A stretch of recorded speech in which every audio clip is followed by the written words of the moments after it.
चुपके से भाग 3 ख्वाहिशों की दरार। दिन धीरे धीरे गुजरते गए।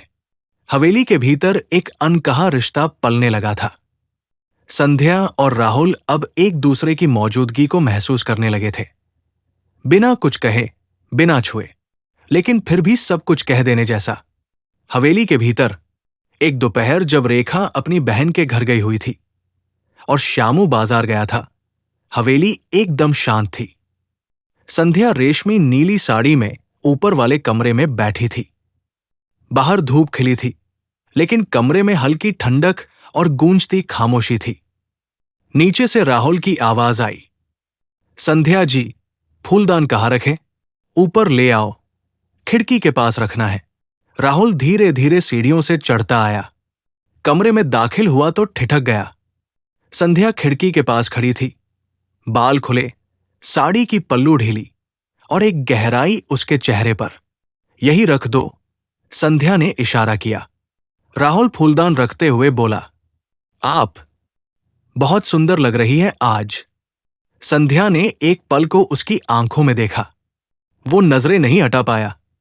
कमरे की हवा कुछ और ही कह रही थी। पहला छुअन। कभी कभी कोई बात सुनकर दिल तेजी से धड़कने लगता है। राहुल, संध्या ने कहा और उसके करीब आ गई। मैं कुछ गलत तो नहीं बोला? राहुल घबरा गया। नहीं, वो मुस्कराई। बस बहुत सही वक्त पर बोल दिया। और उसी पल संध्या का हाथ राहुल के हाथ पर जा पड़ा। हल्का मगर तेज, जैसे कोई बिजली की लहर दौड़ गई हो। राहुल का गला सूखने लगा। वो कुछ बोल न पाया। संध्या उसके और करीब आ गई। कभी किसी ने तुम्हें इस तरह देखा है, राहुल? राहुल ने गर्दन हिलाई। नहीं, तो अब देखो। और उसने पहली बार उसके गाल पर अपना हाथ फिराया। वो स्पर्श रूह तक उतर गया। राहुल ने आंखें बंद कर ली। नजदीक किया। संध्या ने उसकी कमीज के कॉलर को हल्के से ठीक किया, फिर धीरे से उसकी गर्दन के पास अपना चेहरा ले गई। तुम्हारी सांसों की गर्मी मुझे जला देती है, राहुल, उसने कान में फुसफुसाया। राहुल की धड़कनें बेकाबू थी। उसने हाथ बढ़ाया और संध्या की कमर को पहली बार थामा। वो कांपी, मगर पीछे नहीं हटी। उस कमरे में कोई शब्द नहीं था अब, सिर्फ सांसें थी, स्पर्श था और दो तन्हा दिलों की मिलती चाहत। अगला भाग, हवेली की पहली रात में संध्या और राहुल का रिश्ता अपनी सीमाएं लांघता है। पहली बार जब वे एक दूसरे के आलिंगन में रात बिताते हैं, चुपके से, धीरे से, मगर पूरी शिद्दत से। हवेली की पहली रात, वो रात जो बाकी रातों से अलग थी। हवेली की दीवारें खामोश थी, मगर उनकी छाव में कुछ ऐसा हो रहा था जो पहले कभी नहीं हुआ था। रात के लगभग 11 बजे थे। रेखा और श्यामू अपने कमरों में थे। हवेली की बत्तियां बुझ चुकी थी। बस संध्या के कमरे में हल्की पीली रोशनी जल रही थी। संध्या आईने के सामने बैठी थी। हल्के गुलाबी रंग की साड़ी, बाल खुले, होठों पर हल्की मुस्कान, पर आंखों में एक इंतजार।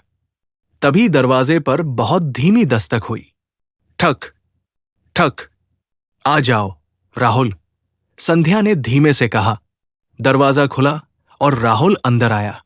वो सफेद कुर्ता पहने था, लेकिन उसके चेहरे पर एक झिझक, एक बेचैनी थी। आपने बुलाया, इसलिए आ गया। उसकी आवाज फिसलती हुई सी थी। संध्या उठी, उसके सामने खड़ी हुई और कहा, मैंने तुम्हें सिर्फ आज के लिए नहीं, कई रातों से अपने सपनों में बुलाया है। तन और मन का संगम। वो उसके करीब आई और राहुल का हाथ अपने दिल पर रखा। महसूस कर सकते हो? उसकी धड़कनें बेकाबू थी। राहुल ने सिर हिलाया और उसका हाथ धीरे धीरे कमर तक गया। संध्या ने खुद को उसके आलिंगन में समेट लिया। उनका पहला आलिंगन धीमा मगर गहरा था, जैसे बरसों की प्यास एक बूंद से बुझने लगी हो।